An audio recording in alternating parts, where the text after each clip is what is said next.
किया। पूरे वृंदावन में समाचार फैल गया, कोई परदेसी आया है नंद भवन में। प्रातः काल जैसे ही सूचना मिली सारे ग्वाल वाल पहुंच गए। कहा कोई परदेसी आया, कहीं ऐसा ना हमारे कन्हैया को लेके चले जाए। सारी गोपियां भी आ गई। कहा लाला हम भी चलेंगे तेरे संग। कहां जा रहे हो? अकेले अकेले। अक्रूर काका ने रथ तैयार किया।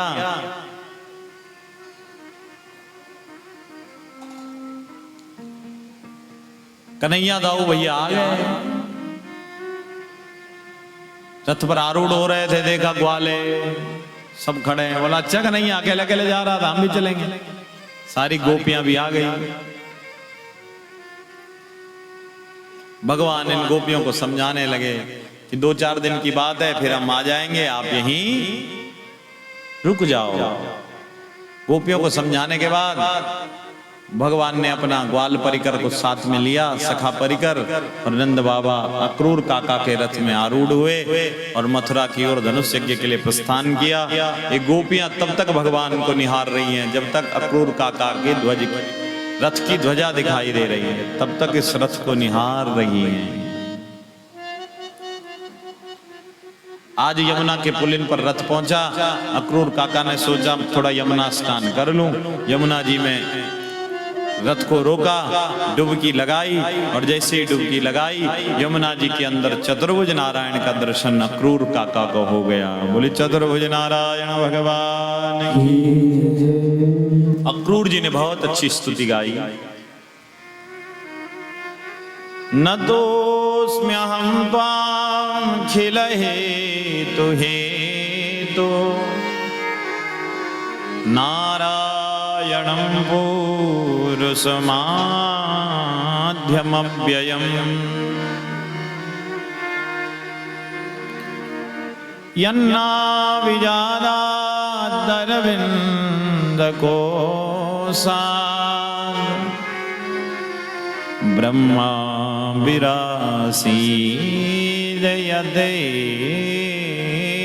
लोका।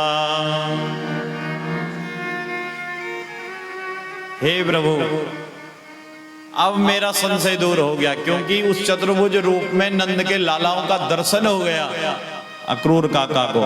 अब अक्रूर जी को समझ में आ गए मेरे रथ में जो ये 2 बालक हैं, ये कोई साधारण बच्चे नहीं है, साक्षात नारायण के अंश।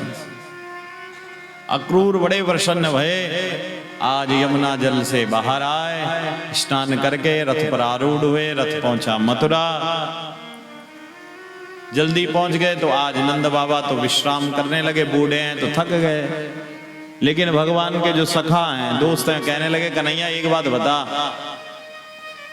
अब तेरे संग मथुरा आए तो थोड़ा बाजार घूम लें। बोला चलो। तो बोले चलो फिर। बोला कहाँ चलो? बाबा नहीं भेजने वाले, पहले आज्ञा लेनी पड़ेगी बाबा से। तो कन्हैया जाके ले लो ना, बाबा को बोलो हम जा रहे हैं जरा मथुरा घूमने।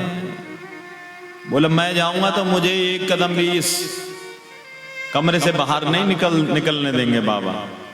यदि बाजार घूमना है तो दाऊ भैया कहेंगे, दाऊ भैया की बहुत जल्दी सुने बाबा।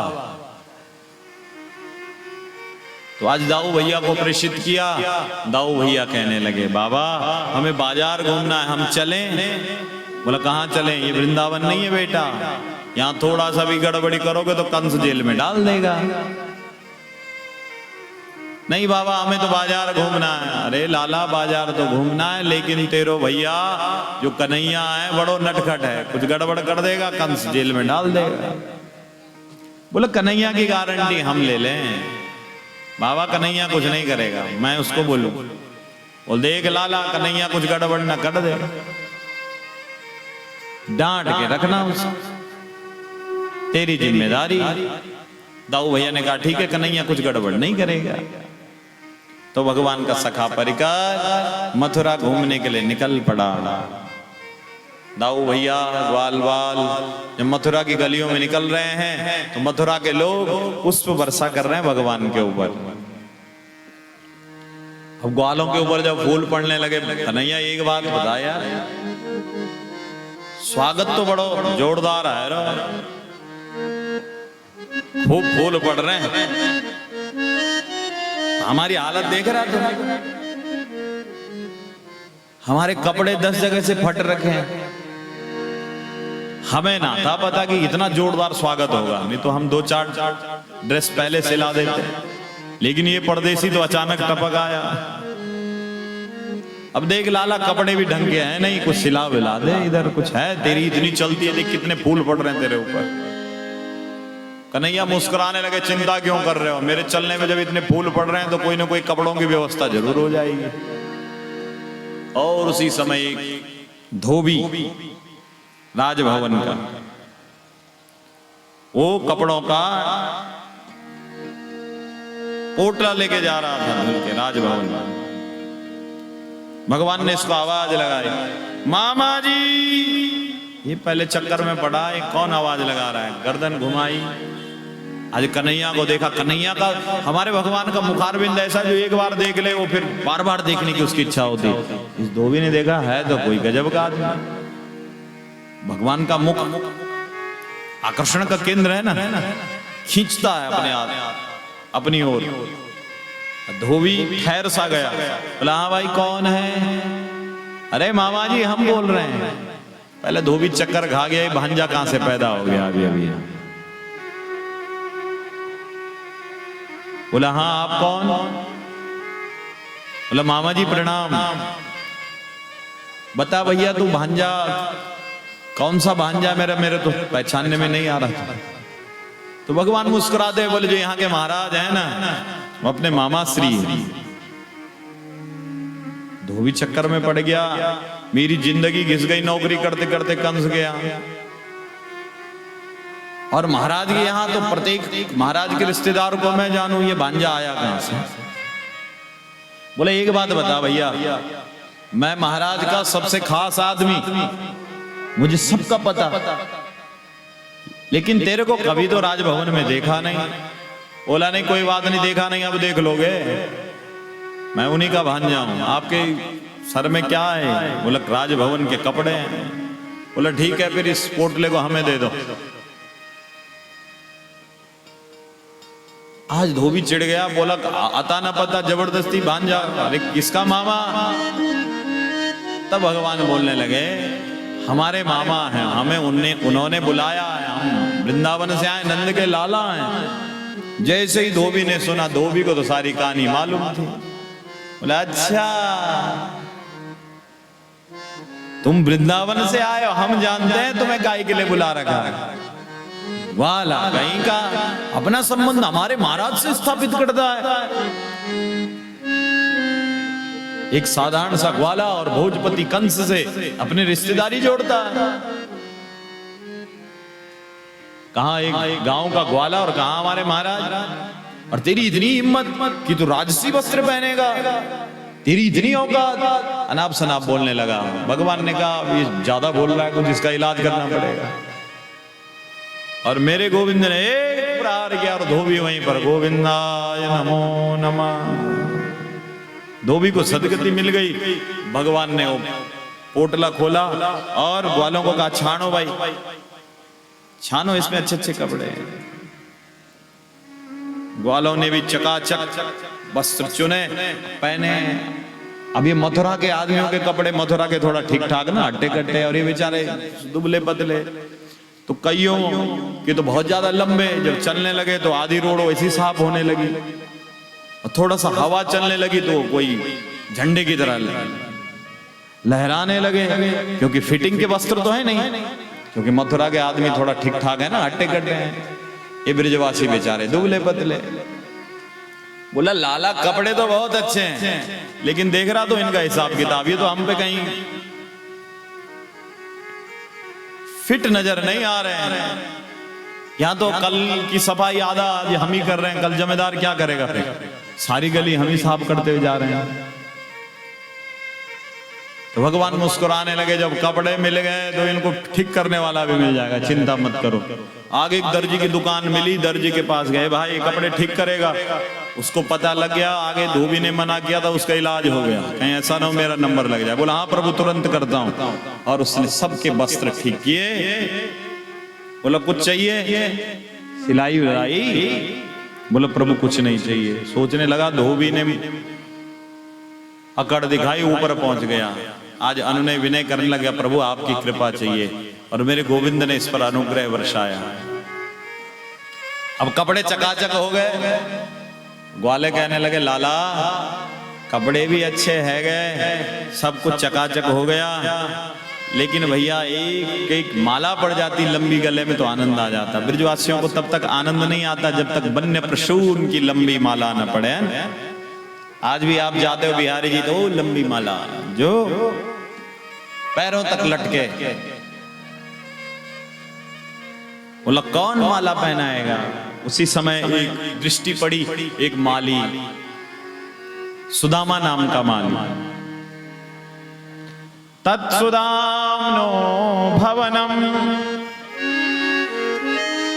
मालाकारस्य जगमतु।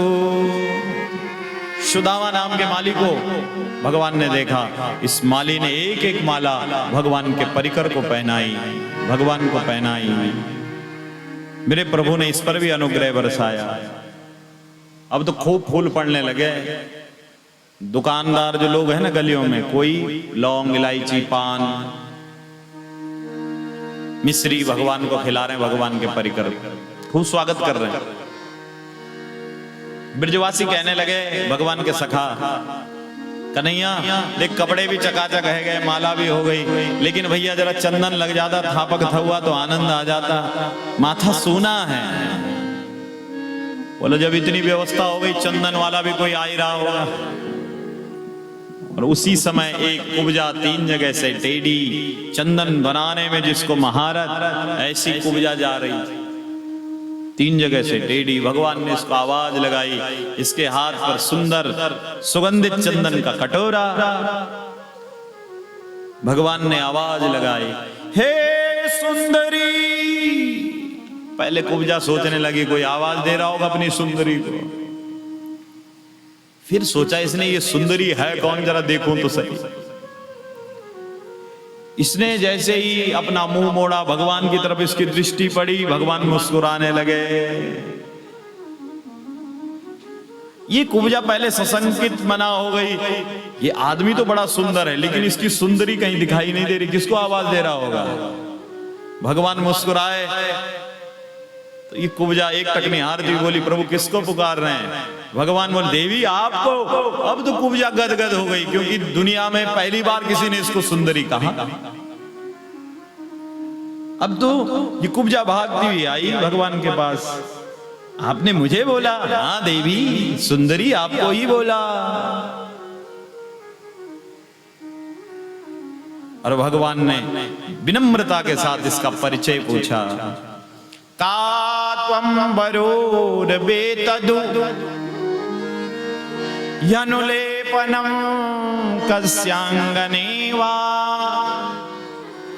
कथयस्य साधुना। देवी, ये आपके हाथ में ये जो कटोरा, ये चंदन है, ये कहाँ लेके जा रही हो? आपका परिचय? वरोरवेतदु, हे वरानने आप कौन हैं? देयं वयोरंग विलेपमुत्तमं श्रेयस्ततस्तैन चिराद भविष्यति। इस चंदन की खुशबू बहुत अच्छी आ रही है।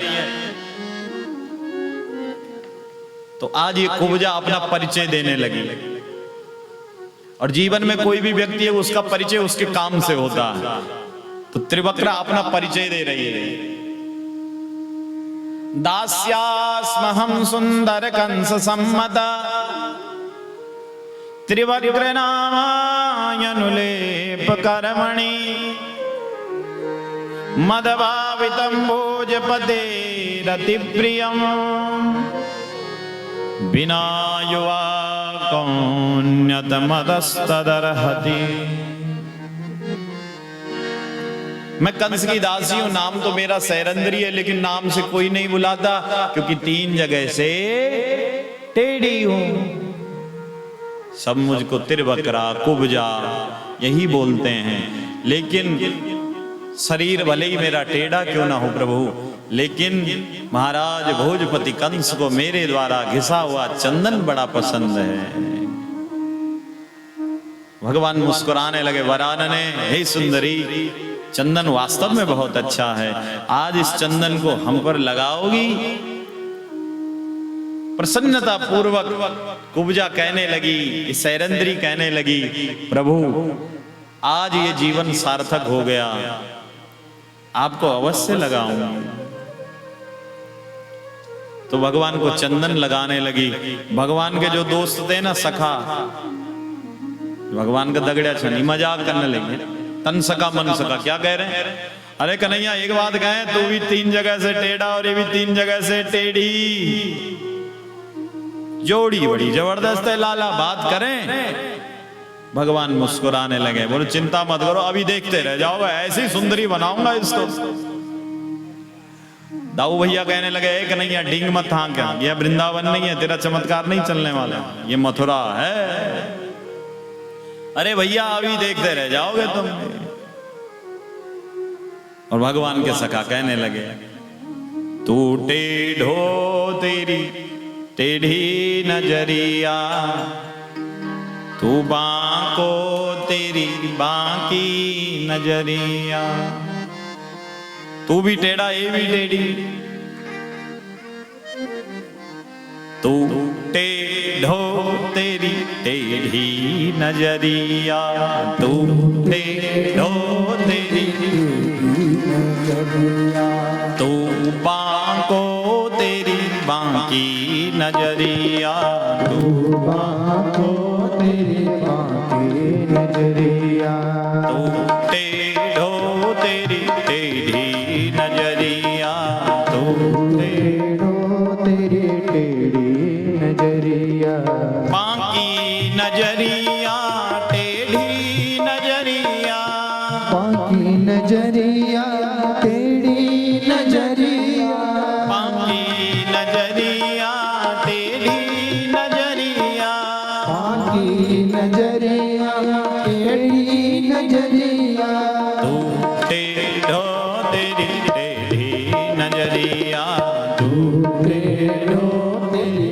टेढ़ी नजरिया, तू बांको तेरी बांकी नजरिया, तू बांको तेरी बांकी नजरिया।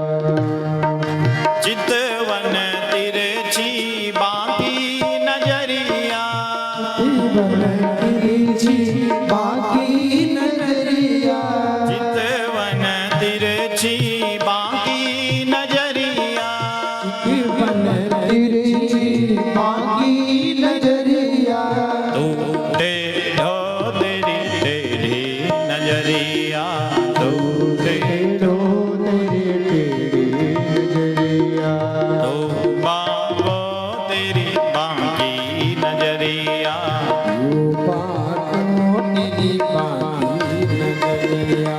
लाला तू भी टेढ़ा, ये भी टेढ़ी, ये भी जब देख रही है तो टेढ़ा ही देख रही है, और तू भी कभी कभी जब देखता है तो टेढ़ा ही देखता है।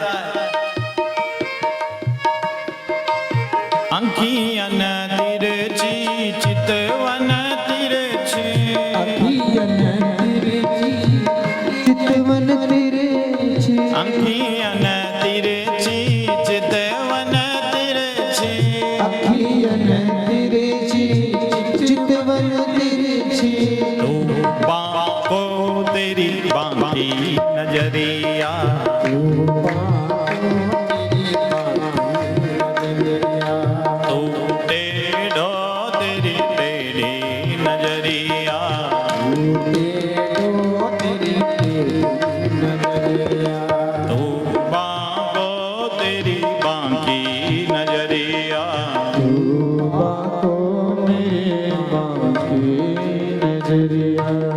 तू भी टेढ़ा, ये भी टेढ़ी, जोड़ी जबरदस्त लगेगी। चलाएं बात। भगवान बोलने लगे, अभी देखो ऐसा सुंदर बनाऊंगा कि देखते रह जाओगे तुम। आज इस कुब्जा ने भगवान को तिलक लगाया, थापक थुआ, भगवान के परिकर को तिलक लगाया। मेरे प्रभु ने अपने अंगूठे से सुंदर ठोड़ी पर प्रहार किया और त्रिवक्ता कुब्जा ने बहुत सुंदर स्वरूप धारण कर लिया। बोले वृंदावन बिहारी लाल की जय। बिना युवा कौन्यस्तद अर्हति। आज इस कुब्जा का उद्धार कर दिया मेरे गोविंद ने। बोले वृंदावन बिहारी लाल की जय।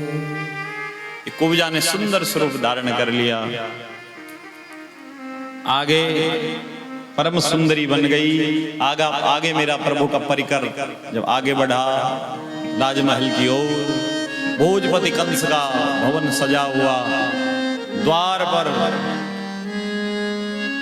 धनुष को रखा हुआ और एक हाथी उसको शराब पिलाई हुई। क्या पिलाई हुई है? शराब। इस हाथी का नाम है कुबलया पीर, कई हजार हाथियों का बल। आज धनुष को दरवाजे पर रखा हुआ और बड़ी टाइट सिक्योरिटी, बड़ी सुरक्षा व्यवस्था कंस। दरवाजे पर ही ये हाथी, उसके बाद सैन्य घेरा, फिर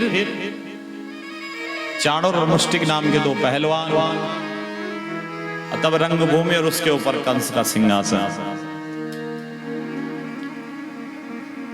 इधर भगवान दरवाजे पर आए, राजभवन के धनुष पर नजर पड़ी।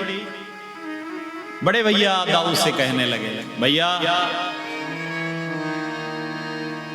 वृंदावन में रह के बांसुरी तो बहुत बजाई, लेकिन भैया ये धनुष कुछ याद आ रहा है, इसका मेरा कुछ नाता है पहले से, जरा इसको देखना चाहता हूं, देख लो। दाऊ भैया मुस्कुराते हुए बोले, देख ले लाला, पर कुछ गड़बड़ करियो।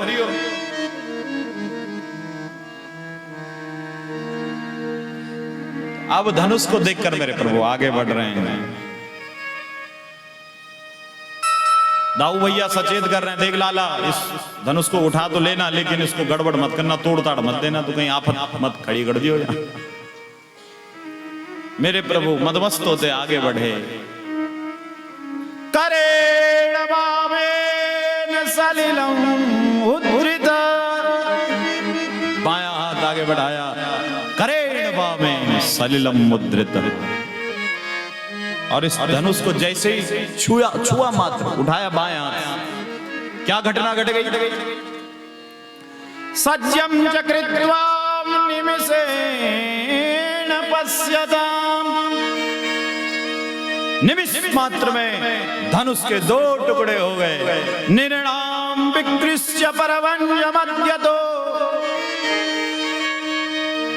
यदेक्षुदंडम मदकरयुक्रमा। धनुष के जैसे ही दो टुकड़े हुए, हाथी, मदमस्त हाथी भगवान की ओर दौड़ पड़ा भगवान को मारने के लिए। दाऊ भैया कहने लगे, लाला ये तो गड़बड़ हो गई, अब यहाँ तो बांसुरी से काम चलने वाला नहीं, कुछ फेंक मेरी तरफ भी आओ। तो भगवान ने वो धनुष का जो आधा हिस्सा था दाऊ जी की तरफ फेंका, और अब ये हाथी भगवान पर धमकने लगा। दोनों भाइयों ने इस हाथी के साथ युद्ध करना आरंभ किया और इस कुबलया नाम पेड़ के हाथी को सदगति प्रदान की। बोले वृंदावन बिहारी लाल की जय। अब तो जैसे हाथी मर गया लाला, अब तो भारी गड़बड़ हो गई, अब इस धनुष के टुकड़े से भी काम चलने वाला नहीं। अब गड़बड़ हो गई तो अब तो उतरना पड़ेगा अखाड़ा में। अब क्या करें? भगवान कहने लगे, दाऊ भैया को चिंता क्यों करते हो, अभी व्यवस्था होगी। मृत हाथी के दांत को उखाड़ना प्रभु आरंभ किया मेरे प्रभु ने, और रक्त रंजित वो हाथी का दांत जब मेरे प्रभु हाथ में धारण करते हैं तो जो पापी हैं उनको अपना काल नजर आने लगता है, क्योंकि रंगभूमि से सीधा दर्शन हो रहा है भगवान का।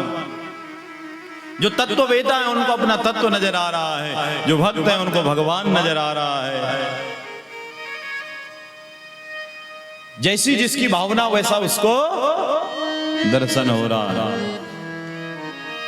जाकी रही भावना जैसी प्रभु मूरत देखाई दीन तैसी। जैसी जिसकी भावना वैसा उसको दर्शन हो रहा है। ये भागवत का रस माधुर्य, अनेकों रस उस रंग भूमि में प्रकट हो गए। आचार्य सुखदेव के शब्दों में सुनिए। मल्लानां सुनिर्निर्णां नरवर स्त्रीणां स्मरो मूर्तिमान् गोपानां स्वजनो सतां क्षितिभुजा शास्ता स्वपित्रो शिशु मृत्युर्भोज पदे विराट विदुषा तत्त्वं परं योगिना वृष्टीनां परदेवते विदितौ रंकगत साग्रजा। आज अनेकों रस प्रकट हो गए। इधर चाणूर और मुष्टिक दौड़ते हुए भगवान की तरफ आए। आओ हमारे से लड़ो। भगवान बोलने शर्म नहीं आती, बच्चों से लड़ोगे क्या? तभी चाणूर बोलने लगा, न बालो न किशोरस्त्वं बलश्चं बलिनाम्बर लीलैव हतौ येन सहस्रं द्वीपसत्त्वभृत् न बालो न किशोरस्त्वं। तुम बालक नहीं हो, तुम किशोर नहीं। इतने बड़े हाथी को तुमने मार दिया, अपने आप को बच्चा बताते। युद्ध भूमि में आयु नहीं बल देखा जाता है। बलश्चं बलिनाम्बर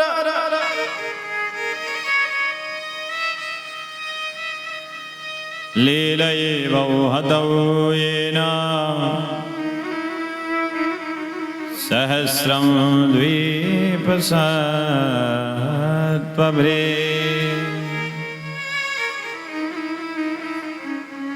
आज चाणूर मुष्टिक कहने हमारे साथ युद्ध करो। दोनों लड़ने लगे और मेरे प्रभु ने चाणूर मुष्टिक का भी संहार कर दिया। बोले वृंदावन बिहारी लाल की। जड़ सुरक्षा का जो घेरा है उसको तोड़ते हुए मेरे प्रभु आगे बढ़े हैं।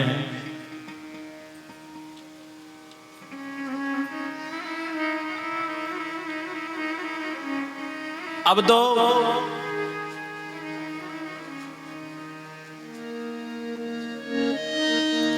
कंस की तरफ छलांग लगाई। सुरक्षा चक्र को भेदन करते हुए भगवान आगे बढ़ रहे हैं। रंगभूमि पर सुंदर जो राज सिंहासन है कंस का।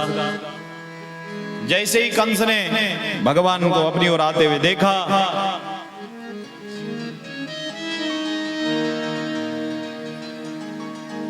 तो कंस डरने लगा और डर के फड़फड़ाने लगा। इधर जैसे ही भगवान समीप पहुंचे, इसने भगवान को मारने के लिए तलवार निकालनी चाहिए। जब तक तलवार निकालता तब तक मेरे प्रभु ने इस पर एक जोर से प्रहार किया और इसको रंगभूमि में पटक दिया और कंस की छाती पर भगवान चढ़ पड़े। कंस बोलने लगा, बचाओ, अरे भांजे छोड़ दे। तब भगवान बोलने लगा, अब याद आ रही है, जाके पग नहीं फटी विवाही, सो क्या जाने पीर पराई। आज दर्द याद आ रहा है, मेरी माँ की चोटी पकड़ रहा था उस समय। तब जाके पग नहीं फटी विवाही, सो क्या जाने पीर पराई।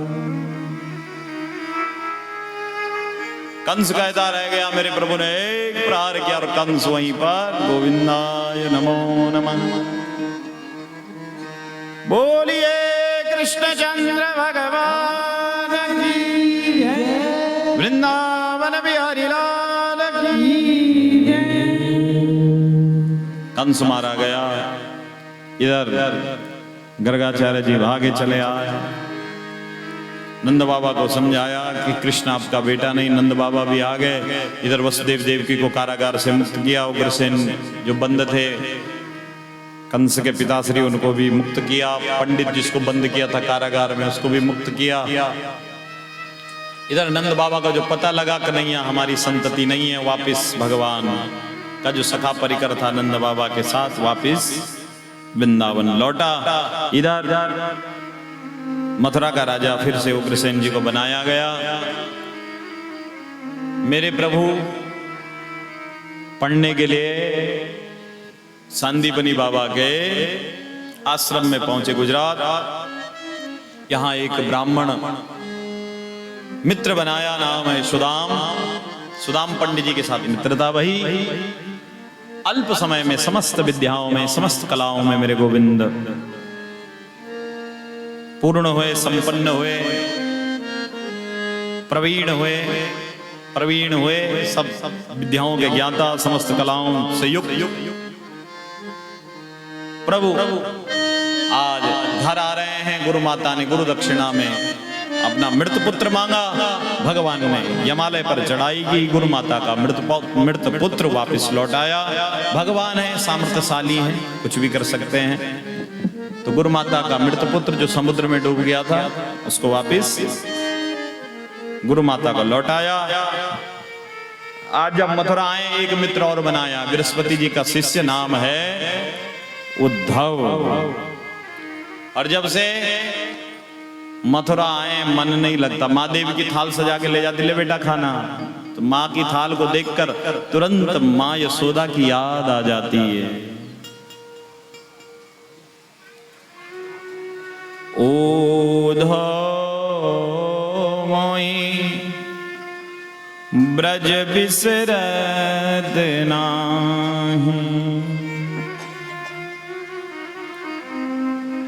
आज उद्धव से मुलाकात भई, माँ यशोदा की याद आ रही है। माँ देवकी ने कहा उद्धव से, हे उद्धव, तेरा मित्र जब से आया है तब से इसका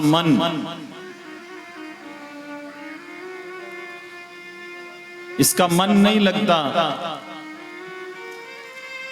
ये उस दिन से खाना भी नहीं खा रहा।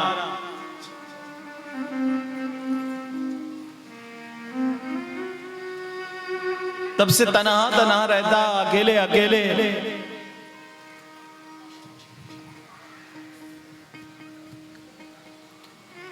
न किसी से बात करता है, न ढंग से खाना खाता है। जाके पूछ तो अपने दोस्त, अपने मित्र से, ऐसा क्यों कर रहा है।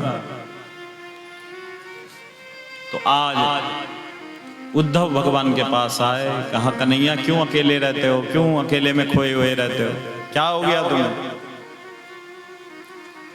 तो भगवान उद्धव से कहने लगे, उद्धव मोहि ब्रज बिसरत नाही। उद्धव मोहि ब्रज बिसरत नाही। उद्धव मोहि ब्रज बिसरत नाही।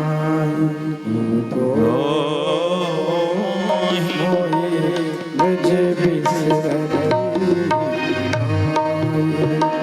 हंस सुता को सुंदर कलरव, हंस सुता को सुंदर कलरव, और कुंजन की छाई ओढ़ो ब्रज बिसरत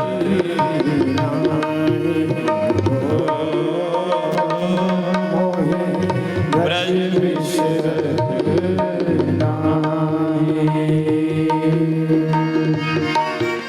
उद्धव मुझे ब्रजमंडल की याद आ रही है, माँ यशोदा की याद आती है। माँ जब भी थाल सजा के भोजन लाती है तो मुझे माँ का मक्खन याद आ जाता है। उद्धव सोचने लगा क्या भगवान को भी किसी की याद आती है? क्या बात करते हो कन्हैया? बोले उद्धव बुलाने की कोशिश करता हूं लेकिन बुला नहीं पाता।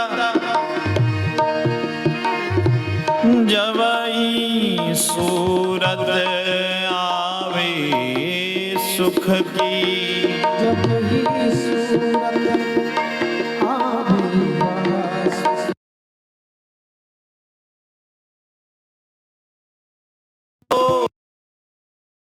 सुंदर कलरव सुंदर कलरव की छाँव हो, और कुंजन की छाँव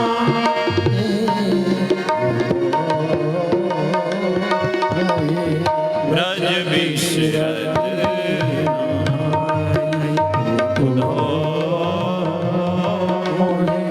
ब्रज विशरद। बुलाने की कोशिश करता हूं लेकिन बुला नहीं पाता। माँ का माखन बार बार याद आता है, उन गोपियों का वो दुलार, ग्वालों का वो प्यार भुला नहीं पा रहा हूं।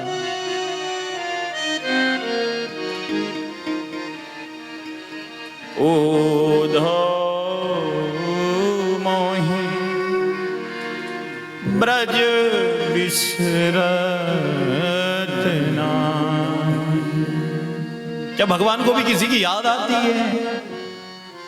भगवान कहने लगे उद्धव समझाऊंगा, तेरी समझ में नहीं आएगी बात। तू वृंदावन जाके देख ले क्यों याद आ रहा है। आज उद्धव ने रथ सजाया और वृंदावन की ओर निकल पड़ा। वृंदावन में जब आया, इसने प्रवेश किया, गोपियों की दृष्टि रथ पर पड़ी। गोपियां सोचने लगी हमारा कन्हैया आ रहा है। सुसुप्त अवस्था में बैठी हुई गोपियों की दृष्टि जैसे ही पड़ी है, जागृत अवस्था में आ गई। शायद हमारा कन्हैया आ गया, उसको हमारी याद आ गई, जाग गई। जब रथ थोड़ा सन्निकट पहुंचा, देखा ये तो कन्हैया नहीं कोई दूसरा परदेसी आया है। सोचने लगी पहला एक परदेसी आया, वो कृष्ण ले गया, अब ये दूसरा आया, ये क्या ले जाएगा हमसे? अब तो हमारे पास कुछ बचा ही नहीं। कृष्ण तन कृष्ण मन, अब तो ये तन कृष्ण है, मन कृष्ण है, अब तो कुछ बचा भी नहीं हमारे पास। जो हमारे प्राण थे, प्राण वल्लभ थे, उसको पहले जो परदेसी आया वो लेके गया। ये परदेसी काय के लिए आया होगा? उद्धव का रथ गोपियों के समीप पहुंचा। उद्धव ने पता पूछा, हे देवियों, माँ यशोदा का भवन कहाँ है? गोपियों ने पूछा आप कौन? कहा मैं द्वार मथुरा से आया हूं, कृष्ण का सखा। ये गोपियां कहने लगी, ए उद्धव, यहां से आगे बढ़ो, जिस आंगन से अश्रु की नदी बहती हुई बह रही हो, अश्रुधारा की नदी, वही भवन मां यशोदा का। उद्धव रथ को लेके आगे बढ़े नंद भवन में। मां यशोदा कृष्ण चरित्रों में खोई हुई, कृष्ण चरित्रों में खोई हुई, अपने लाला को श्रृंगार करती हुई, कभी भगवान को झुलाती हुई, कभी लोहरी गाती हुई, पूर्व चिंतनों में खोई हुई मैया बैठी हुई, आंखों से अश्रु झर रहे हैं। उद्धव ने आवाज लगाई, मैया। मां एकदम जागी, बोला हे आराम से बोल, मेरो लाला अंदर पालने में सो रहा। उद्धव सोचने लगा मैया अभी भी कृष्ण चिंतन में खोई हुई। उद्धव सामने गया, मैया क्या कह रही हो, तुम्हारा लाला तो मथुरा में है। बोले नहीं, जोर से मत बोल, अभी सुलाया पालने। उद्धव मां को संभालते संभालते पालने की ओर ले गए। कहा मैया जरा दिखा अपना लाला। खाली पालने को देखकर मां स्तब्ध हो गई, भौचक्की हो गई, एकदम गिर पड़ी, बेहोश हो गई। उद्धव ने संभाला, कहा मैया तुम्हारा लाला तो मथुरा में है। बोले नहीं, फिर भी कृष्ण चिंतन में इतनी डूबी हुई। कहा उद्धव अभी तो थोड़ी देर पहले बेटा बाहर घूम रहा था। दूर धरे अंग सोहत श्याम जो, कैसी बनी सिर चूनर चोटी। खेलत घात फिरे अंगना, पग पैजनी बाजत पीरी कछोर।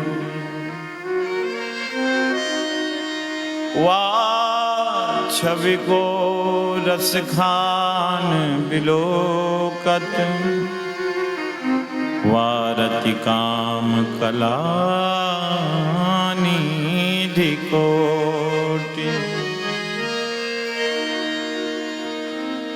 काग के बाग का कहियो, हरियात से ले गयो माखन रोटी। मां पूर्व चिंतनों में खोई हुई। अरे लाला अभी तो कुछ देर पहले उसका श्रृंगार करके मैंने उसको माखन रोटी दी, आंगन में भाग रहा था, एक कौवा आया, उसकी रोटी को उठा के ले गया, फिर दौड़ता हुआ मैया मेरी रोटी कौवा ले गया। काग के बाग कहाँ कहियो, हरि हाथ से ले गयो माखन रोटी। अभी तो खेल रहा था, खेलत खात फिरे अंगना, अभी भाग रहा था, उसके नुपुर बज रहे थे लाला।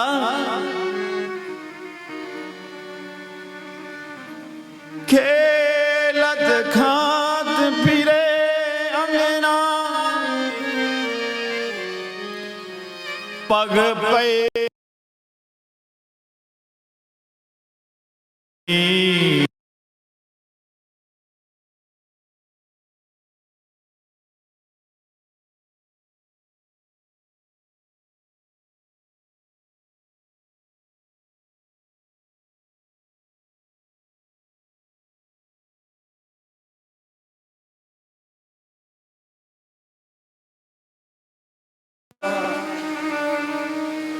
को संभालते उद्धव समझ गए यशोदा को संभालना मेरी बस की बात नहीं। मां से मिलकर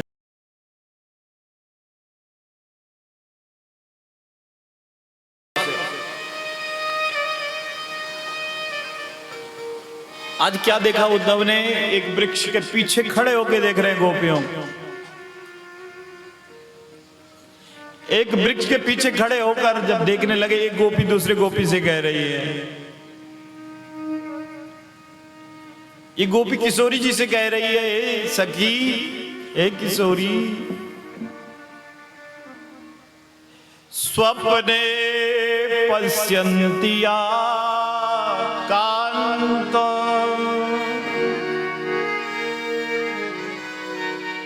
धन्यास्तां सखियो सीता, अस्माकं तु गते कान्ते गता निद्रा पिबैरिणी।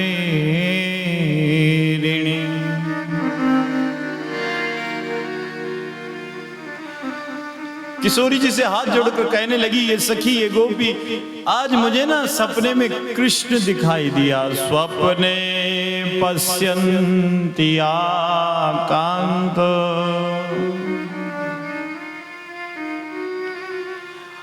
और किशोरी जी उसकी पीठ थपथपा रही है। अरे सखी बड़ी धन्य है रे तू, धन्यास्तां सखियो सीता। तुझे कम से कम रात को सपने में तो कृष्ण दिखाई दे रहा है। अपनी स्थिति तो रात को भी कृष्ण का दर्शन नहीं कर पा रही। बोले क्या हो रहा है ऐसा? बोले अस्माकं तु गते कांते। जब से कृष्ण गया है ना, तब से गता निद्रा पिबैरिणी। इन आंखों से नींद ही चले गई। उस दिन से पलक पलक नहीं झपकी। ये आंखें प्रतीक्षारत हैं उस प्रिया वल्लभ के, कि कब आए और कब आंखें उसके दर्शन से तृप्त हो। अरे सखी धन्य है रे, कम से कम सपने में तो दिखाई दे रहा है। स्वप्ने पश्यन्ति कांता धन्यास्तां सखियो सीता। उद्धव स्तब्ध हो गया। इतनी अनुरक्ति, इतनी आसक्ति इनकी कृष्ण के प्रति। आगे बढ़ा, आगे एक ऐसा दृश्य देखा। इसको देखने के बाद तो उद्धव और ढीला पड़ गया, ज्ञान खिसकने लगा। क्या देखा? एक गोपी एक वृक्ष पर लगे हुए पुष्प के ऊपर एक भंवरा घूम रहा, और ये गोपी इस भंवरे से, इस भ्रमर से बात कर रही है। क्या कह रही है? भागवत का भ्रमर गीत। उद्धव जी खड़े खड़े देख रहे हैं वृक्ष के पीछे। मधुप की तब बंधो माम स्पृशांघ्रि सपत्न्या कुछ विलुलित मालां कुंकुमश्रुभिर्ना बहतु मधुपतिस्तन्मानिनीनां प्रसादम् यदु सदसि विडम्यं यस्य दूतस्त्वमीदृक्।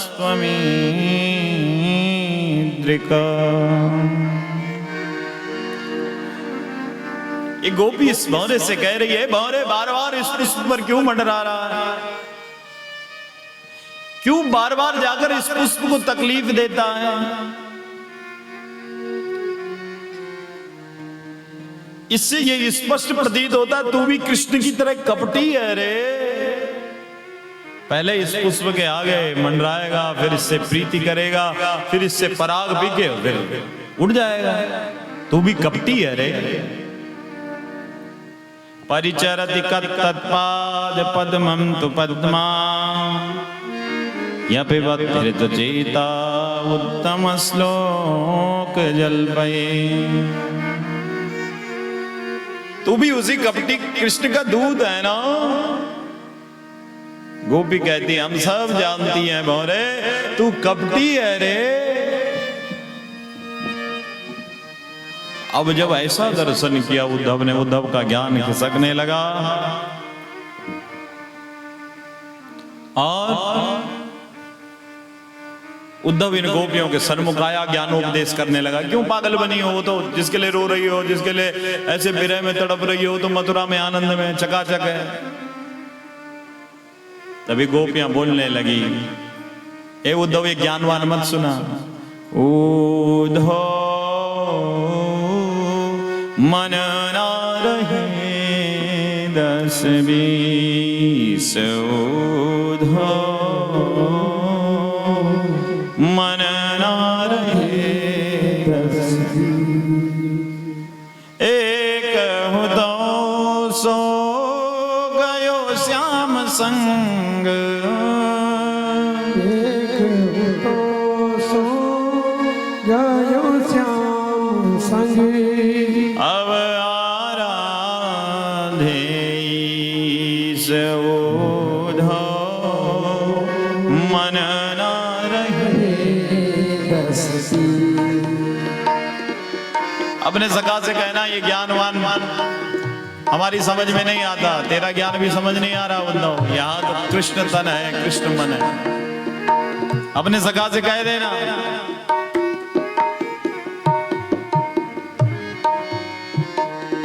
घन आए घन श्याम आए कान्हा, हमको अकेला छोड़ गए ओ कान्हा, हमको अकेला छोड़ गए। घन आए घन श्याम आए कान्हा, हमको अकेला छोड़ गए ओ कान्हा हमको अकेला छोड़ गए। 4 दिनों का वादा करके 4 महीने बीत गए।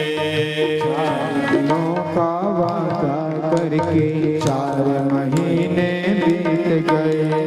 4 दिनों का वादा करके 4 महीने बीत गए। 4 दिनों का वादा करके 4 महीने बीत गए। आए नहीं वादा भूल गए हो कान्हा, हमसे मुखड़ा मोड़ गए हो कान्हा, हमसे मुखड़ा मोड़ गए। घन आए घन श्याम आए कान्हा, हमको अकेला हमको अकेला छोड़ गए। 4 दिन का वादा किया, 4 महीने हो गए।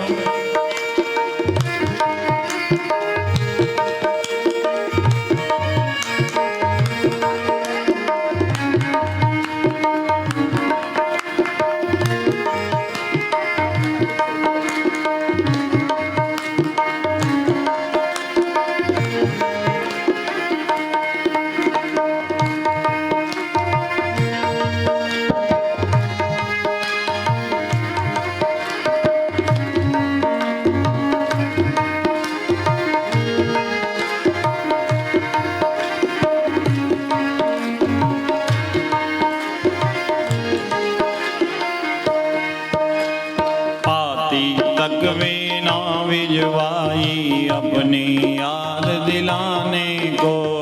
आती तक भी ना भिजवाई अपनी याद दिलाने को। आती तक भी ना भिजवाई अपनी याद दिलाने को। आती तक भी ना भिजवाई अपनी याद दिलाने को।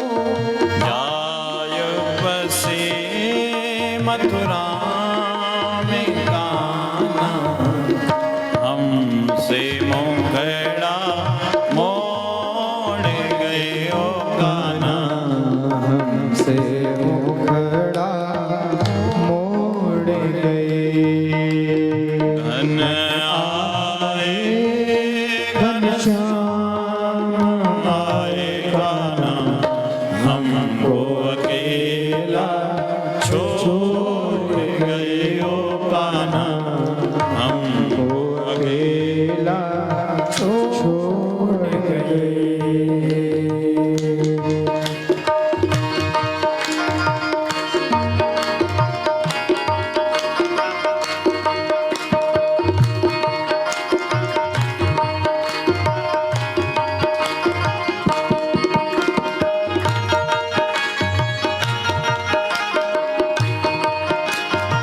पत्र तो भी आया होता।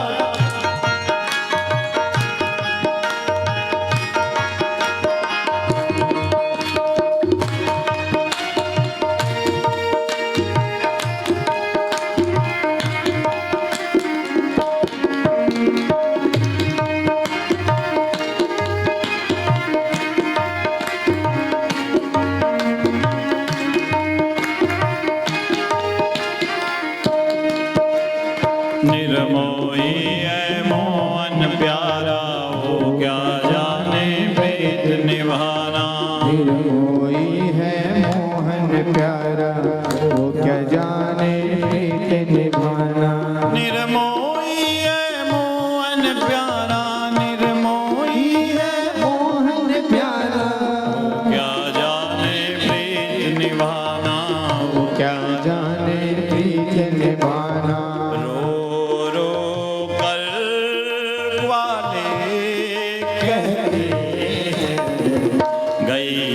चराना भूल गए ओ कान्हा, गैया चराना भूल गए। घन आए घनश्याम आए कान्हा, हमको अकेला छोड़ गए ओ कान्हा, हमको अकेला छोड़ गए, हमको अकेला छोड़ गए। ये ज्ञान हमें मत पड़ा उद्धव, ये ज्ञान हमारी समझ में नहीं आता। उद्धव को समझ आ गया प्रेम का तत्व। जो प्रेम गली में आया नहीं हो, प्रियतम का ठिकाना क्या जाने। जो प्रेम गली आया ही नहीं, प्रियतम का ठिकाना क्या जाने। जिसने कभी प्रेम किया ही नहीं, जिसने कभी प्रेम किया ही नहीं, वो प्रेम निभाना क्या जाने। प्रेम गली में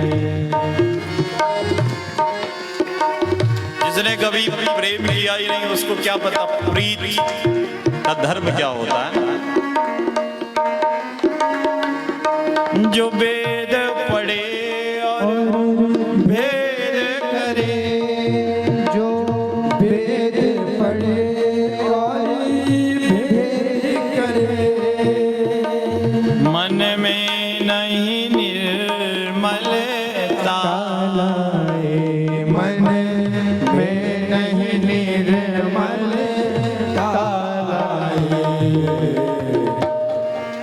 जिसने कभी प्रेम किया ही नहीं, ओ प्रेम निभाना क्या जाने।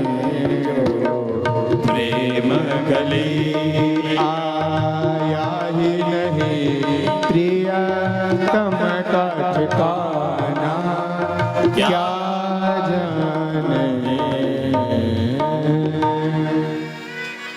उद्धव को समझ में आ गई बात। उदो सुदो है चलो, सुन गोपिन के बोल, ज्ञान बजाए डुगडुगी प्रेम बजाए ढोल। उद्धव का ज्ञान खिसक गया। इधर आचार्य सुखदेव जी कह रहे परीक्षित, उद्धव को अब प्रेम तत्व समझ में आया। इसने प्रणाम किया। वंदे नंद ब्रज स्त्रीणाम पादरेणुमवीक्षणसा, यासां हरिकथोद्गीतं पुनाति भुवनत्रयम्। तब समझ आया उद्धव के भगवान को याद आ रही है। इसलिए याद आ रही है क्योंकि इन गोपियों का इतना समर्पण भाव। बोले वृंदावन बिहारी लाल की। तो अब समय हो चुका है, दसम स्कंद के पूर्वार्ध को विराम देते हैं, उत्तरार्ध की चर्चा आरंभ करते हैं। यहाँ से हम भगवान के विवाह उत्सव की तरफ बढ़ रहे हैं। हमारे बीच श्री राजपाल खरोला जी पधारे हैं, जोरदार तालियों से खरोला जी का भी बहुत बहुत स्वागत, अभिनंदन। और अभी संभवतः बने रहेंगे विवाह उत्सव तक, है ना, विवाह उत्सव का आनंद लेंगे, रुक्मिणी मंगल महोत्सव का। तो आइए दसम स्कंद के उत्तरार्ध में हम सब प्रवेश करते हैं। कंस मर गया, कंस की 2 पत्नियां अस्थि और प्राप्ति। अभिमान की 2 पत्नियां होती है, अस्थि यानी है और प्राप्ति यानी होगा। अभिमानी आदमी क्या बोलता, मेरे पास इतना है और इतना और होगा। तो कंस मर गया तो दोनों धर्म पत्नियां कहां चली गई, जरासंध की शरण में। जरासंध भगवान से चिढ़ता है, 17 बार आक्रमण किया, भगवान ने इसको हरा दिया। इसने सोचा अब कैसे भगवान को परास्त किया जाए। ब्राह्मणों को इकट्ठा किया और तलवार की धार पर यज्ञ कराया। कहा, हे पंडितों, यदि यज्ञ करने के बाद इस समय में कृष्ण के साथ युद्ध नहीं जीता तो तुम्हारी गर्दन स्वाहा हो जाएगी। डर के मारे ब्राह्मणों ने इसको विजय श्री का आशीर्वाद दे दिया। इसने कालेवन को सेनापति बनाया, मथुरा पर चढ़ाई कर दी 18वीं बार। भगवान ने सोचा इस समय यदि इसको पराजित करूंगा तो ब्राह्मणों का वचन मिथ्या जाएगा। नमो ब्रह्मण्य देवाय गौ ब्राह्मण हिताय च जगद्धिताय कृष्णाय गोविंदाय नमो नमः। ब्राह्मणों का वचन मिथ्या न जाए तो आज मेरे सरकार रणछोड़ बने, रणभूमि से भाग गए। कालेवन सोचने लगा मैं किसी से कम नहीं। आज युद्ध भूमि से भाग गए, प्रभु रणछोड़ बने। बोले रणछोड़ भगवान की। कालेवन पीछे पीछे भगवान के भागने लगा। मेरे प्रभु आज उस गुफा में पहुंचे जहां सूर्यवंश के राजा मुचकुंद देवासुर संग्राम से सो रहे हैं। इनको जगाने का वक्त आ गया है। इनको वर प्राप्त था, जिस दिन आप जागोगे उस दिन आपकी आंखों से इतना तेज निकलेगा जो सामने दिखाई देगा वो भस्म हो जाएगा। भगवान तो वहीं छिप गए। इधर कालेवन राजा मुचकुंद को कृष्ण समझ के उठाने लगा। राजा उठे, राजा के आंखों से जो तेज निकला उससे कालेवन भस्म हो गया। बोले वृंदावन बिहारी लाल। कालेवन को भस्म किया। इधर रेवत नाम के राजा की बिटिया रेवती के साथ दाऊ भैया का विवाह संपन्न हुआ। बोली रेवती रमण बलभद्र भगवान की जय। और इधर मेरे गोविंद ने रातों ही रात अपनी माया, योग माया को आज्ञा दी। विश्वकर्मा जी ने समुद्र के अंदर सुवर्णमयी द्वारिका का निर्माण किया। मेरे प्रभु संपूर्ण अपने परिकर के साथ द्वारिका पधारे, प्रभु द्वारिकाधीश बने। बोले द्वारिकाधीश कृष्णचंद्र भगवान। द्वारिका में आज अपने रथ को साफ कर रहे थे। इसी बीच एक पंडित जी आए हैं पत्र लेके। ये पंडित जी पहुंचे हैं विदर्भ से। तो थोड़ा विदर्भ की ओर चलते हैं। राजा सीद भीष्म को नामा विदर्भातिपतिर्महान तस्य पंचा भवन पुत्रां कन्यकां च वरानना। विदर्भ देश के अधिपति हैं राजा भीष्मक। 5 बेटे हैं। कितने बेटे हैं? 5। रुक्मी, रुक्मरथ, रुक्मकेशी, रुक्ममाली, रुक्मबाहु। इकलौती बिटिया है, नाम है रुक्मणी। भीष्मक की बड़ी लाडली है और राजा भीष्मक कृष्ण के बड़े दीवाने हैं। भगवान कृष्ण को बड़ा पसंद करते हैं राजा भीष्मक। पिताजी भगवान के यश को गाते रहते हैं तो मां रुक्मणी भगवान के उन गुणानुवाद को सुनते सुनते भगवान की दीवानी हो गई। इधर राजा भीष्मक ने पांचों बेटों को बुलाया, देखो बच्चों, अब बेटी जवान हो गई, मेरी इच्छा है कि मैं अपने जीते जी अपनी बेटी का कन्यादान कर दूं, और मैंने कृष्ण को अपना दामाद नियुक्त किया। मुझे अपनी बेटी कृष्ण के साथ ब्याहनी है, उसके साथ विवाह करना है, कृष्ण को दामाद बनाना है। प्रस्ताव रखा, बड़ा बेटा बिगड़ गया, बोला क्या बात करते हो पिताजी, ऐसे खानदान में हम अपना रिश्ता तय करेंगे?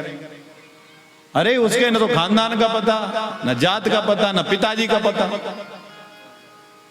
हम ऐसे खानदान में रिश्ता नहीं करेंगे। रुक्मी उछल पड़ा। भीष्मक ने कहा बेटा तेरी इच्छा, तू बड़ा भाई है, बड़ा भाई पिता तुल्य होता है, लेकिन किसी के लिए अनाप शनाप मत बोल, जहां तेरी इच्छा वहां रिश्ता तय कर ले। मैंने तो एक प्रस्ताव रखा था। रुक्मी ने प्रस्ताव रखा, पिताश्री हम अपनी बहन, लाडली बहन का विवाह मैं अपने मित्र शिशुपाल के साथ करूंगा। राजा दमघोष का बेटा है शिशुपाल। आज शिशुपाल के साथ अपनी बहन का रिश्ता तय कर दिया। शिशुपाल बारात लेके आने वाला है। रुक्मणी मैया कृष्ण की दीवानी है, अपनी भाभी माँ के पास गए, भाभी मैया अब तुम ही कुछ युक्ति बताओ, क्या करें, मैं तो कृष्ण से प्रीति करती हूँ। बोला कृष्ण तुझसे करता है, तुझसे करती है, तुमसे प्यार करती है, करते हैं रुक्मणी? नहीं करते हैं। मिले हैं तुम कभी? बोला मिली तो नहीं, सिर्फ उनके गुणों को सुना है बस। तो भाभी माँ ने कहा पहले अपना संदेश कृष्ण तक पहुंचा। अपने पंडित जी को बुलाया। रुक्मणी मैया ने एक सुंदर सा पत्र लिखा, ब्राह्मण देवता के हाथों द्वारिका पहुंचाया है। पंडित जी पत्र लेके द्वारिका पधारे हैं। भगवान ने पंडित जी का स्वागत किया। कहा कैसे आना हुआ? ब्राह्मण देवता ने कहा महाराज आपका पत्र है। भगवान बोले पढ़ो फिर। बोला महाराज ये आपका कोई राजनीतिक पत्र नहीं, ये आपका निजी पत्र है, इसको आप ही पढ़ें। भगवान मुस्कुरा के बोलने लगे ब्राह्मण देवता आपसे क्या छिपाना, क्या लिखा है पढ़ लो। तो ब्राह्मण देवता ने पत्र पढ़ना आरंभ किया है। आप भी सुनिए क्या लिखा है मां रुक्मणी ने। श्रुत्वा गुणान् भुवन सुंदर शृण्वतान्ते निर्विश्य कारण विवरैर्हर्तुं रूपं दृशादृशमतामखिलार्थलाभं त्वय्यच्युता विशति चित्रमपत्रपं मे। हे प्रभु जब से आपकी महिमा को सुना, श्रुत्वा गुणान् भुवन सुंदर शृण्वतान्ते, आप तो तीनों भुवनों में सर्वश्रेष्ठ मुझे नजर आते हैं, क्योंकि आपके गुण बहुत अच्छे हैं।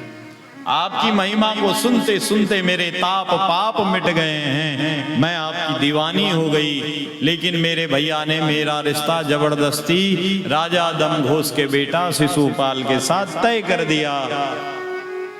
मैं आपको अपना पति रूप में आपको प्राप्त करना चाहती हूँ। यदि आप मुझसे प्यार करते हैं, प्रेम करते हैं, मेरा ये प्रस्ताव स्वीकारते हैं, तो हमारे यहाँ परंपरा है शादी से पहले हम माँ गौरा का पूजन करते हैं। आप मंदिर में आ जाना, वहीं से मेरा वर्ण करके ले जाना। कापम मुकुंद महदे कुलशील रूपा विद्यावयो द्रविण धाम विरात्म तुल्यम धीरां पतिं कुलवतीं न वृणीत कन्या काले नरसिंह नरलोक मनोभिरामम्। भगवान ने पंडित जी को कहा जाओ हमारे यहाँ, आप चलो विदर्भ। इधर राजा दमघोष का बेटा शिशुपाल बारात लेके आ रहा है। माँ रुक्मणी गौरा पूजन के लिए दुल्हन बनकर गौरा पूजन के लिए आ रही हैं। आओ मेरी सखियों, मुझे गौरा पूजन के लिए तैयार हो रही है और सखियों से कह रही है मुझे तो अब कृष्ण ही पति रूप में प्राप्त करना है, इसलिए ऐसा सजा दो कि दूल्हा मेरा कन्हैया ही बने। आओ मेरी सखियों मुझे मेहंदी लगा दो, मेरी सखियों मुझे मेहंदी लगा दो, मेहंदी लगा दो मुझे ऐसा सजा दो, मेहंदी लगा दो मुझे ऐसा सजा दो, मुझे श्याम सुंदर की दुल्हन बना दो, मुझे श्याम सुंदर के दुल्हन बना दो। आओ मेरी सखियों मुझे मेहंदी लगा दो, आओ मेरे सखियों मुझे मेहंदी लगा दो, मेहंदी लगा दो मुझे ऐसा सजा दो, मेहंदी लगा दो मुझे ऐसा सजा दो, मुझे श्याम सुंदर की दुल्हन बना दो, मुझे श्याम सुंदर की दुल्हन बना दो, मुझे श्याम सुंदर की दुल्हन बना दो। मुझे श्याम सुंदर की दुल्हन बना दो। हे हरि दुराधरा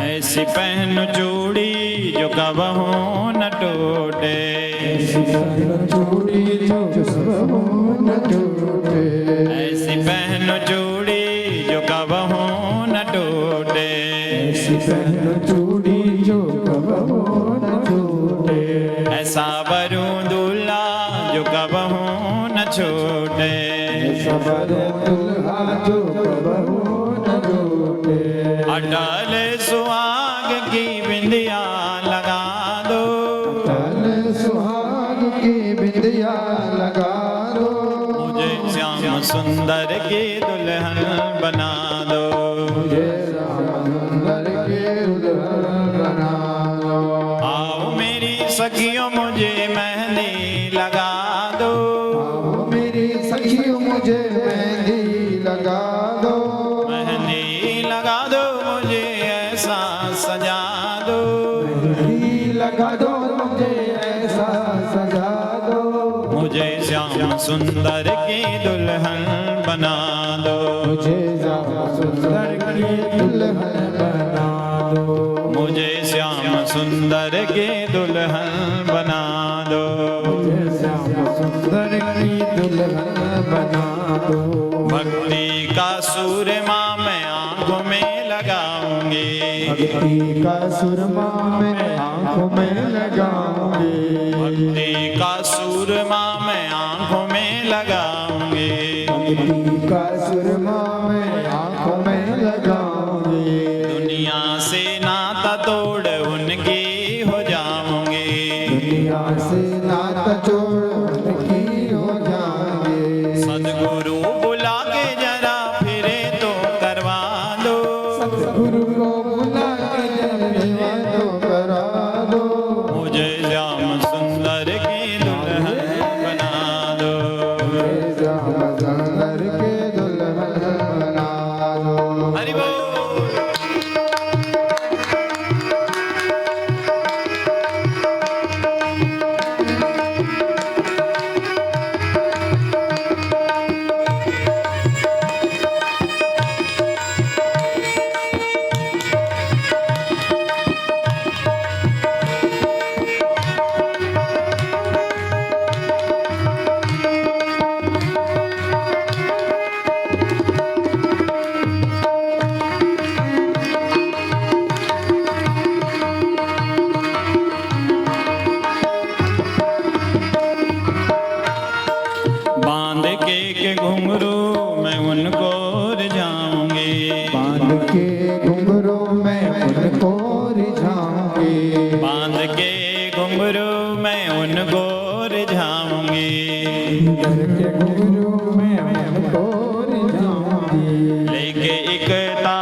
सुंदर की दुल्हन बना दो। मुझे श्याम सुंदर की दुल्हन बना दो। आओ मेरी सखियों मुझे मेहंदी लगा दो। आओ मेरी सखियों मुझे मेहंदी लगा दो। मेहंदी लगा दो मुझे ऐसा सजा दो। मेहंदी लगा दो मुझे ऐसा सजा दो। मुझे श्याम सुंदर की दुल्हन बना दो। मुझे श्याम सुंदर की दुल्हन बना दो। मुझे श्याम सुंदर की दुल्हन बना दो। मुझे श्याम सुंदर की दुल्हन बना दो। मुझे श्याम सुंदर की दुल्हन बना दो। मुझे श्याम सुंदर की दुल्हन बना दो। मुझे श्याम सुंदर की दुल्हन बना। माँ ने अद्भुत श्रृंगार किया। आज गौरा पूजन के लिए मंदिर में गई तो बड़ी टाइट सुरक्षा व्यवस्था। माँ गौरा का पूजन करने के लिए मंदिर में प्रविष्ट हुई, सोचने लगी अब यदि वो आएंगे तो कैसे आएंगे। यहां तो चारों तरफ सैनिकों का घेरा। संकल्प विकल्पों में गोते लगाने लगी। माँ का पूजन करने लगी और कहने लगी, हे मैया नमस्ते त्वंबिके वीक्षणम श्वसंतान्युत शिवाम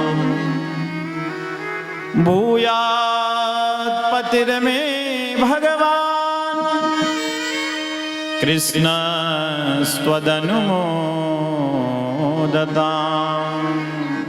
हे माम्बे मुझे कृष्ण ही पति रूप में प्राप्त हो। भोले बाबा को प्रणाम किया, हे बाबा बड़ा सोमवार का व्रत करी ने, आज सारे व्रतों का फल मिल जाए, कृष्ण ही पति रूप में प्राप्त हो जाए। स्तुति करी रही थी, माँ गौरा ने आशीष दिया।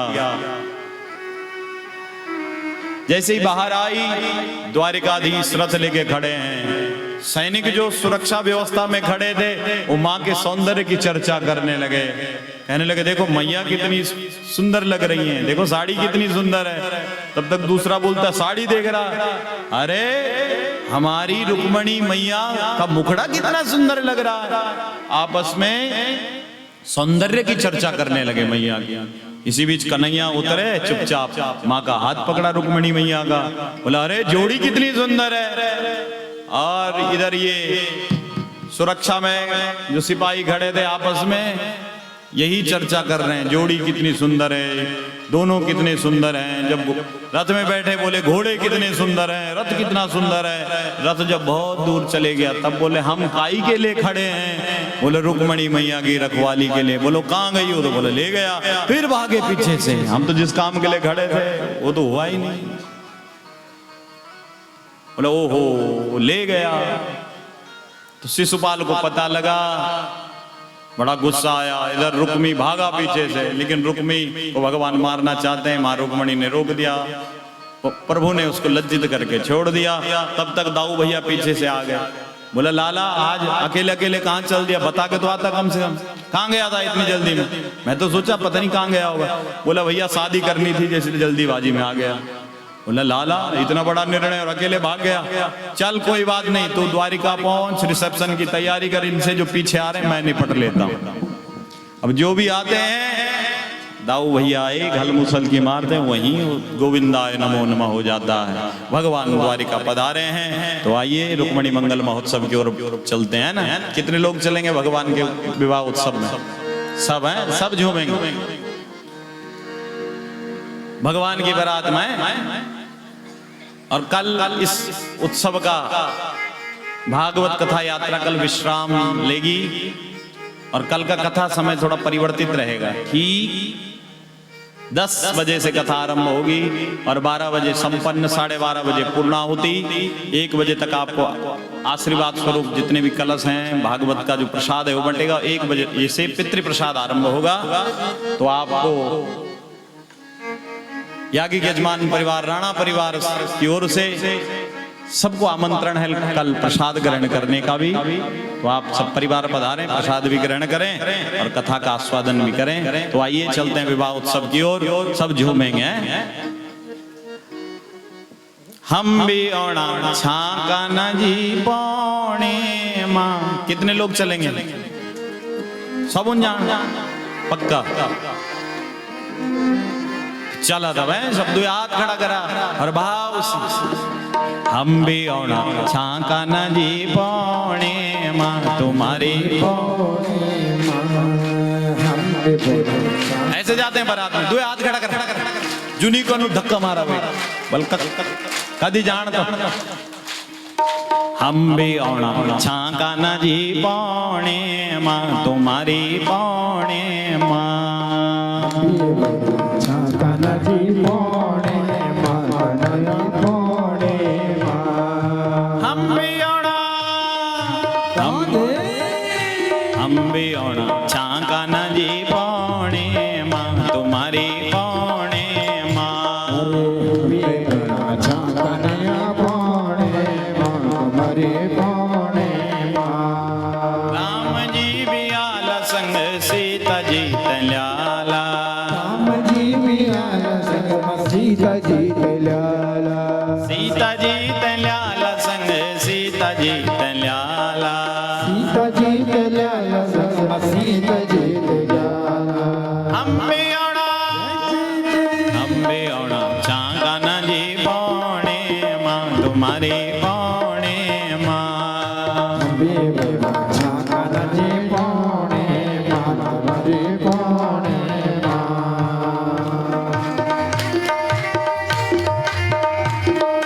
हरि बोल।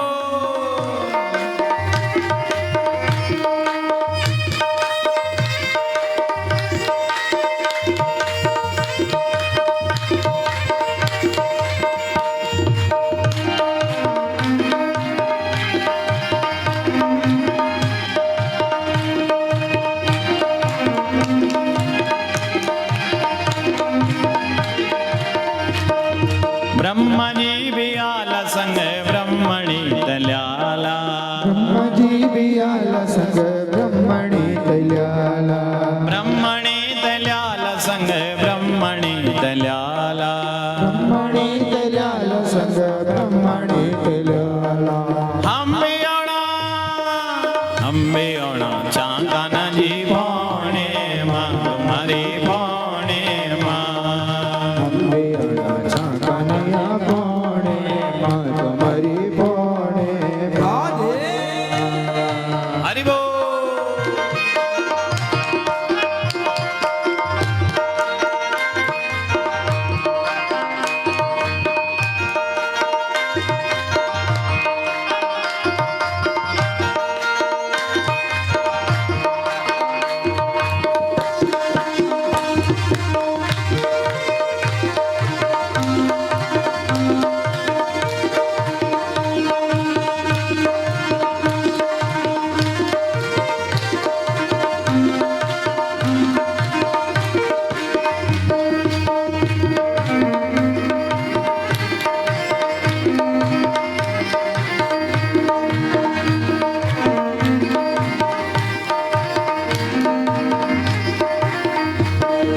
कृष्ण जी है जणु कवि मधुबना। कृष्ण जी जणु कवि मधुबना। मधुबना मधुबना है जणु कवि वृंदवना। मधुबना मधुबना जणु कवि वृंदवना। मधुबना मधुबना है जणु कवि वृंदवना। मधुबना मधुबना जणु कवि मधुबना। कृष्ण जी है जणु कवि मधुबना। कृष्ण जी जणु कवि मधुबना। हरि बोल।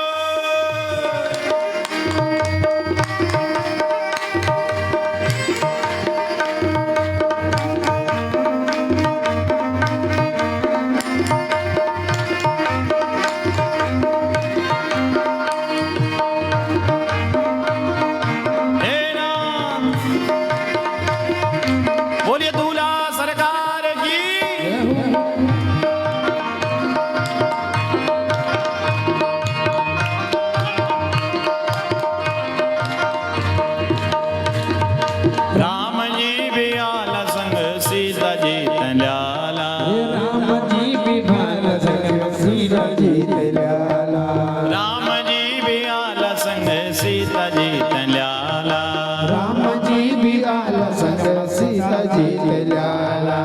कृष्ण जी ऐ जणु कवि मधुबना।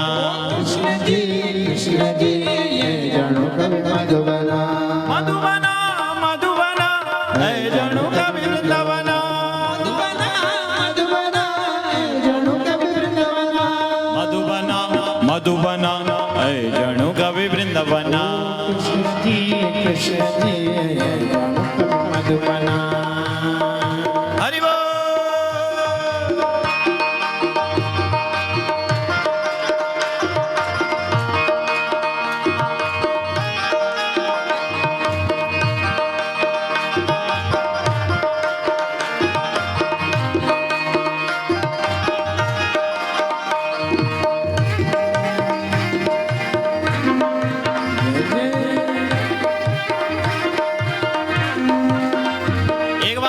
कितने लोग हैं जो भगवान से प्रेम करते हैं? ये भगवान का उत्सव चल रहा है, सब भाव से झूमेंगे। अंतिम भजन और फिर जो है कथा विश्राम लेगी और आगंतुक महानुभावों का थोड़ा उद्बोधन, तत्पश्चात आरती होगी, तो सब भाव से झूमेंगे। वो डांडियों की कुरेड़ी मेरा मोहना, ओ भाली लगा दी बंसी मेरा मोहना। मेरा मोहना मोहना बाली लगा दी बंसी मेरा मोहना। लगती बंसी मेरो मोहना। बाली लगा दी बंसी मेरा मोहना। बाली लगा दी बंसी मेरा मोहना। डांडियों की गुरेड़ी मेरा मोहना। अम्मे से राधा जी की जानकी मेरा मोहना। साथ माँ सजा दी मेरा मोहना। डांडियों की गुरेड़ी मेरा मोहना। डांडियों की गुरेड़ी मेरा मोहना। हरि बोल।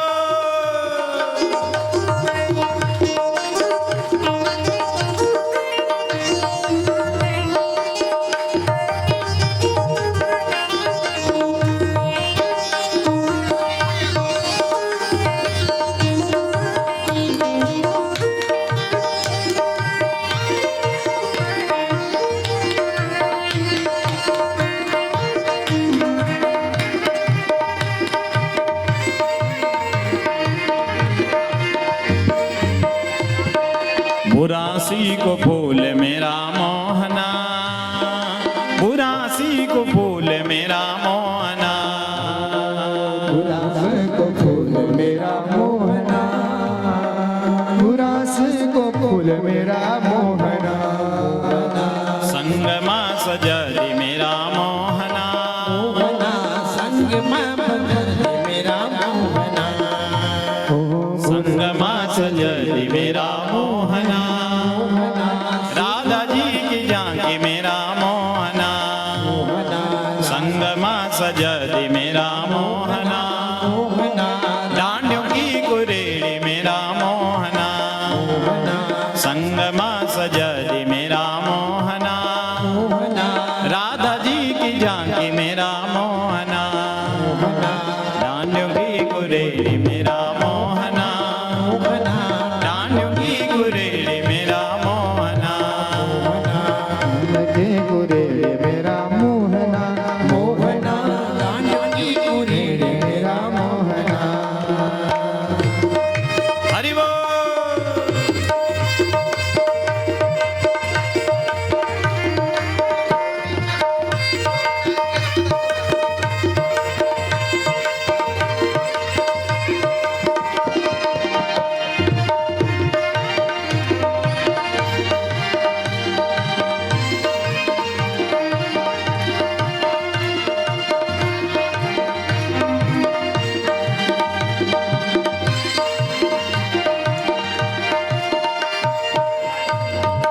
बुरासी को फूल मेरा मोहना। मोहना बुरासी को फूल मेरा मोहना। संगमा सजा दी मेरा मोहना। मोहना संगमा सजा दी मेरा मोहना। संगमा सजदी मेरा मोहना। मोहना स्वर्ण लगा दी जानकी मेरा मोहना। क्या बात लगनी जाके मेरा मोहना।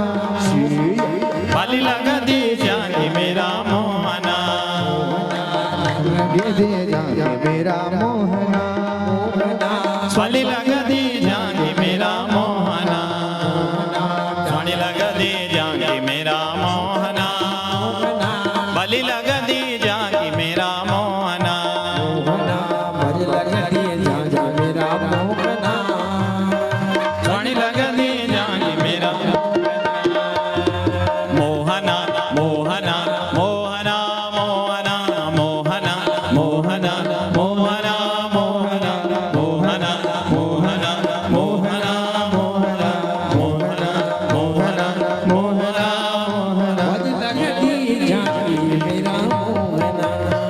बोले वृंदावन बिहारी लाल की जय दूल्हा सरकार की आज के मधुर आनंद की।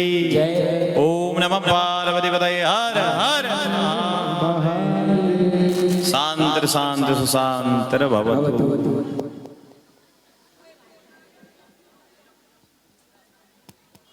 हेलो हेलो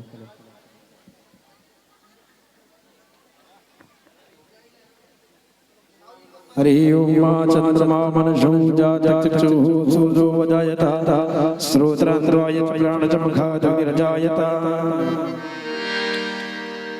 अधर धर मुरली बजैया की आरती कृष्ण कन्हैया की।